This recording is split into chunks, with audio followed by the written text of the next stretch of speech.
Good afternoon po. I'm Kaidris from PCU Dasma. Interviewin po namin kayo for Life and Works of Rizal. May isang katanungan lang po kasi mahalaga pa bang pag-aralan ng buhay at gawain ni Rizal sa panahon ngayon? Bilang estudyante po, anong masasabi niyo? Well, as a student, it is indeed significant for us to study or be aware of what are the contributions of the late Dr. Jose Rizal. His works, yun yung mga dahilan kung bakit, isa sa mga dahilan kung bakit tayo nakalaya mula sa hawak ng mga Espanyol. For me as a student, yes, very significant siya na kailangan nating malaman yon kahit na parte na siya ng past. Kasi nga, just like what I mentioned, part na siya ng past. Meaning to say, history na siya. So, we should be aware of what are the things that happened before for us to become what we have right now. Kung anong meron tayo ngayon, kung bakit tayo malaya, kung bakit hindi tayo na-invade ng ibang country.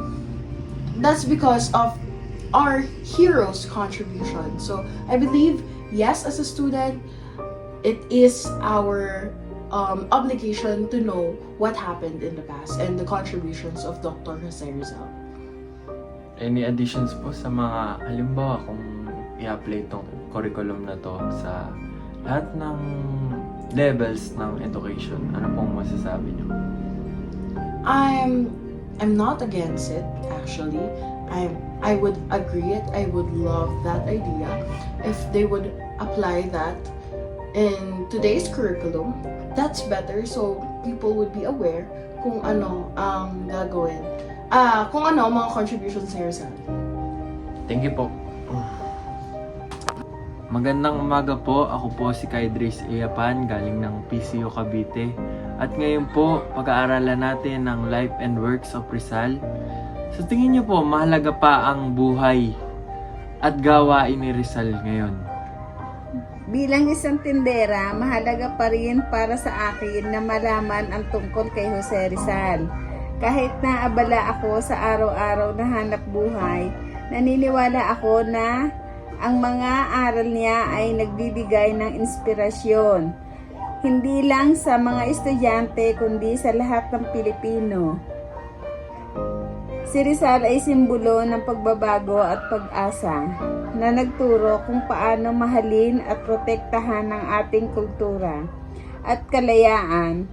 Sa panahon ngayon, nandito na ang maraming pagbabago, pero ang diwa ng kanyang pakikibaka laban sa mga mali sa lipunan ay dapat nating ipagpatuloy. Ang pagkaalam sa kanya ay nag-uudyok sa akin na maging mas mabuting tao at masipag sa pagtatrabaho para sa pamilya at bayan. Maraming salamat po sa pagsagot ng katanungan. At muli, ako po si Kaidris Iapan from PCU Cavite. Thank you very much. Magandang gabi po. Ako po si Kaidris Iapan from PCU Cavite. Ngayon pag-aaralan natin ang Life and Works ni Rizal. May isa po tayong katanungan ngayon. Mahalaga pa bang pag-aralan ang buhay at gawain ni Rizal sa panahon ngayon? Bilang isang guro, masasabi kong napakahalagang pag-aaralan ang buhay at mga gawa ni Jose Rizal sa panahon ngayon. Una, siya ay isang bayani na nagturo ng kahalagahan ng edukasyon at pagmamahal sa bayan na dapat pa rin itulong sa mga kabataan. Sa kabila ng modernisasyon at teknolohiya, ang mga aral ni Rizal na tungkol sa katapangan, pagsusuri sa lipunan at pagkilos laban sa katiwalian ay patuloy na relevant.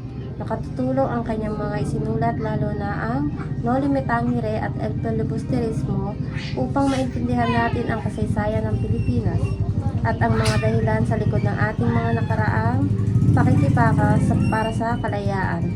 Kaya bilang isang guro, ginagamit ko ang kanyang buhay bilang halimbawa sa paghubog ng karakter at pagmamalasakit sa bansa ng mga estudyante.